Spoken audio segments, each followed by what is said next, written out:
In 2026, with the Trump administration in place and midterm elections looming, class action lawsuits offer a powerful mechanism for conservatives to address systemic issues in employment, housing, public health, and other areas. These suits can empower ordinary people to hold large institutions accountable, leveling the playing field through collective legal action. What we talk about today is outlining 6 promising areas for class action opportunity that align with conservative principles, such as meritocracy, individual liberty, and free markets. By leveraging targeted litigation, conservative communities, online and otherwise, can promote accountability, drive reform, and uphold freedom. As we go forward, we'll explore opportunity, including potential class sizes, outcomes, and tie-ins for broader impact, enriched with data and actionable insight. So let's dive in. First, challenging corporate DEI policies, a big issue for all conservatives. Restoring merit-based systems. The issue, diversity, equity, and inclusion, or DEI. These initiatives have faced and deserve high criticism for prioritizing certain identity demographic groups in hiring, promotions, and resource allocation, often at the expense of equally or more qualified candidates. In 2025, high-profile lawsuits targeted companies like Starbucks and Salesforce, alleging race-based decisions that violated federal anti-discrimination laws, that is, reverse discrimination, including through Title VII of the Civil Rights Act. Federal employees also filed class actions citing breaches of Executive Order 13950, prohibiting race-conscious employment practices in all government agencies. The 2026 prospects, as states like Alabama, Iowa, Texas, and many others enact bans on DEI mandates. 13 states had such laws by late 2025. Nationwide class actions could unite workers against major corporations, the big guys, the big tech titans, and their companies. These suits would seek damages for lost opportunities, policy revisions to eliminate discriminatory practice, and reinforcement of merit-based hiring.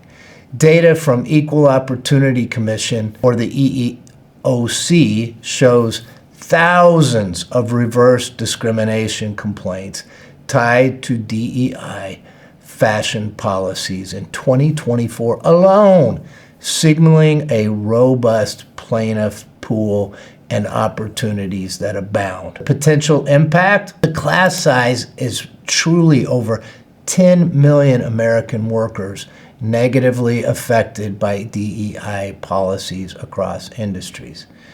The hoped-for outcomes or settlements for each individual plaintiff, with some cases potentially exceeding $100 million in total awards, plus injunctions to revise hiring practices. Allied groups would be community groups and educational institutions who could also pursue parallel actions against biased admissions policies, building on cases like the 2023 Supreme Court ruling against race-based affirmative action in universities.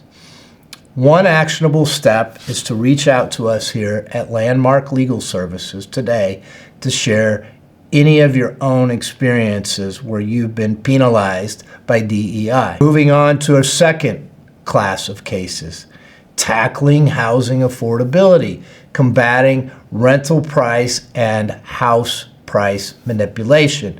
The issue is that institutional investors and property management firms have been accused of using algorithmic tools like RealPage's pricing software to coordinate rent increases and also determine prices to buy homes, inflating costs for millions of renters and shutting people out of the home purchase market. In 2025, Landmark settlements totaling $140 million were reached against RealPage and landlords, resolving antitrust claims under the Sherman Act for price fixing that drove up rents by 15% in major markets like Atlanta and San Francisco. The opportunity in 2026, new class actions could expand to target other large real estate investors and in other marketplaces for similar anti-competitive practices.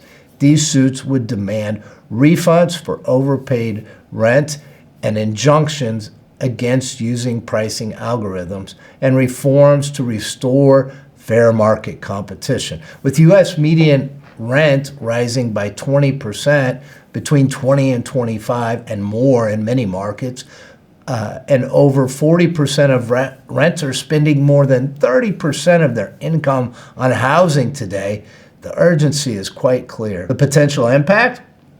The class size, hear this, is over 50 million renters who've been impacted by artificially elevated rents, particularly in urban areas. Goals we want to achieve are refunds for renters, plus regulatory bans on price-fixing tools, potentially saving renters as much as $10 billion collectively on an annual basis. Tie-ins or local homeowners associations and tenant unions could also join efforts to address these impacts, such as reduced housing availability, a very big problem. Action step, renters, you can contact legal aid organizations or directly reach out to Landmark Legal and talk to us today about your eligibility to fit into a class. Number 3, ensuring election integrity. This is big. That means cleaning up voter rolls in every state possible. Accurate voter rolls are critical for fair elections, yet outdated or ineligible registrations, such as non-citizens, deceased individuals, or duplicates, can undermine public confidence, and this happens all over the country. In 2025, the Republican National Committee, the RNC, other groups supported voter ID measures in states like Florida and Georgia, while lawsuits in Michigan and Pennsylvania challenged unmaintained voter rolls, citing violation of the National Voter Registration Act. While we want the SAVE Act, there's already law in place that can be acted upon.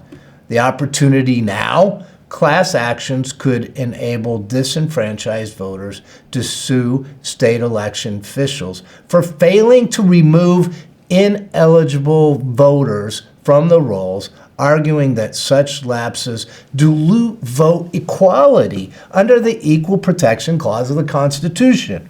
With over 3 million, really it's probably more like 10 million potentially inaccurate registrations nationwide, per the Pew Research study of 2024, these suits drive systemic reform ahead of the midterm elections.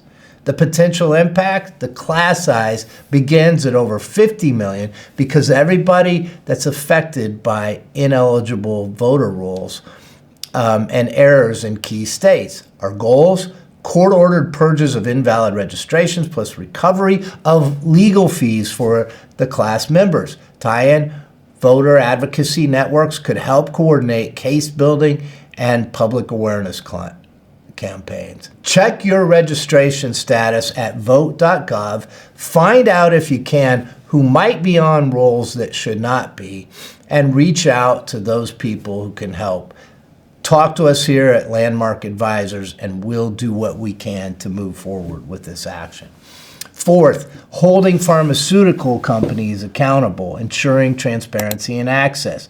Pharmaceutical companies face scrutiny for underreporting adverse events and engaging in anti-competitive practices that delay affordable medications, a really big issue. In 2025, Kansas and other big pharma over alleged misrepresentations of COVID-19 vaccine risks, while antitrust cases against generic drug makers yielded $25 million in settlements for price fixing.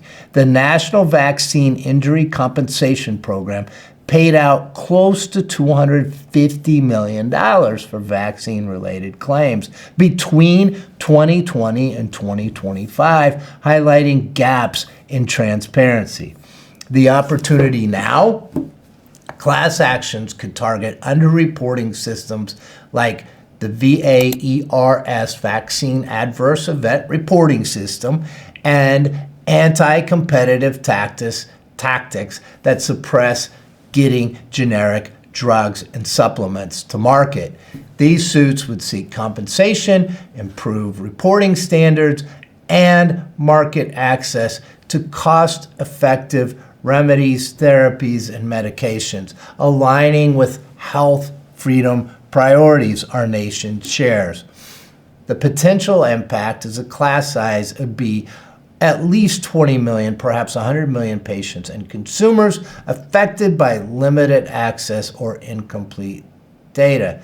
Goals would be awards for injury compensation to plaintiffs, plus mandates for transparent reporting, potentially impacting over $100 billion in the drug markets. Connecting points are with health freedom coalitions that could support patient-led filings and advocacy. Consumers report adverse events to VAERS, join health advocacy groups, and explore your legal options. We're here to gather your stories and put together resources to win compensation for injured parties. Fifth, reforming ESG investing. This is much more important than you might recognize, and some of the data shows that, by upholding fiduciary duties of investors, of institutional investors. Environmental, social, and governance investing, or ESG, has been criticized for diverting funds from traditional market sectors like oil and gas, often reducing returns for pension holders and retail investors. In 2025, lawsuits against firms like Vanguard accused ESG strategies of breaching fiduciary duties, leading some funds to scale back on ESG investments. That's a worthy goal. The energy sector, which generated 12% higher returns in ESG funds to 2025, that's per Morningstar data, underscores the financial stakes. The opportunity right now is for class actions against major funds like BlackRock and State Street that could represent investors who've suffered losses from ESG-driven decisions and seek recoveries and a refocus on investments in economic growth. These align with deregulation and energy security goals championed by conservative leaders. The potential impact? The class size is at least 50 million investors in pensions, 401ks, and mutual funds.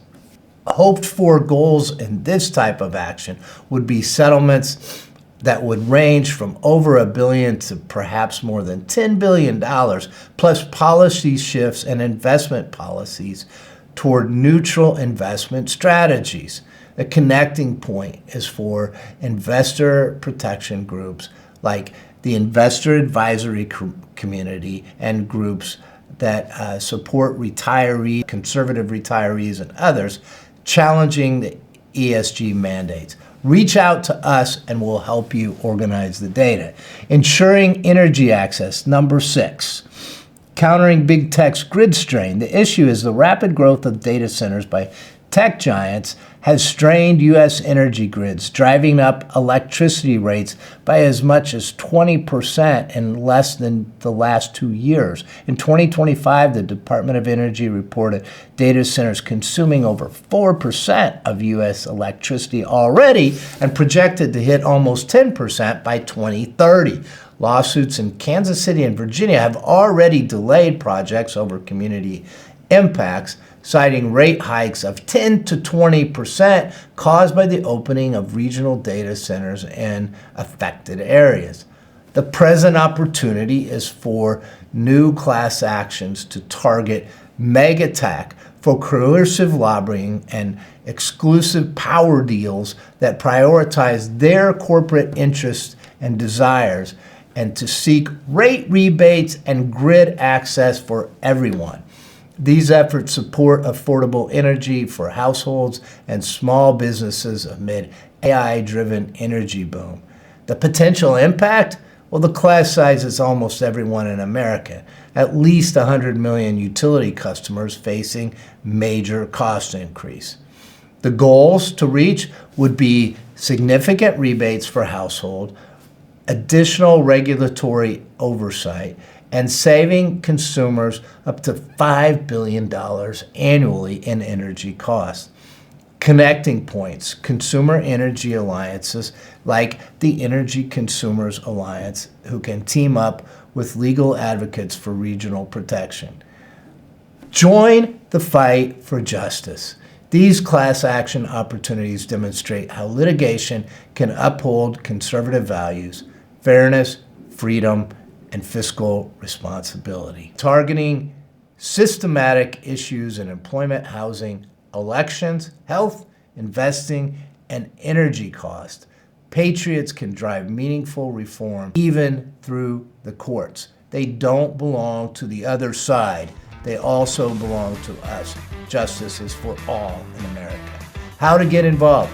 Donate. Support our campaign for freedom to fund legal efforts. Subscribe to our Substack, 2040 AD, to stay updated on Justice 26 initiatives and case developments. If you have specific facts and circumstances, tips, or even questions that accurately fit any of the above categories, share, spread the word, and refer your friends to neighbors to us to help build momentum for collective action. Together, we can use our power through advocacy and in the courts to win these battles. We've got a country to save. Now let's go out and do it. Thank you.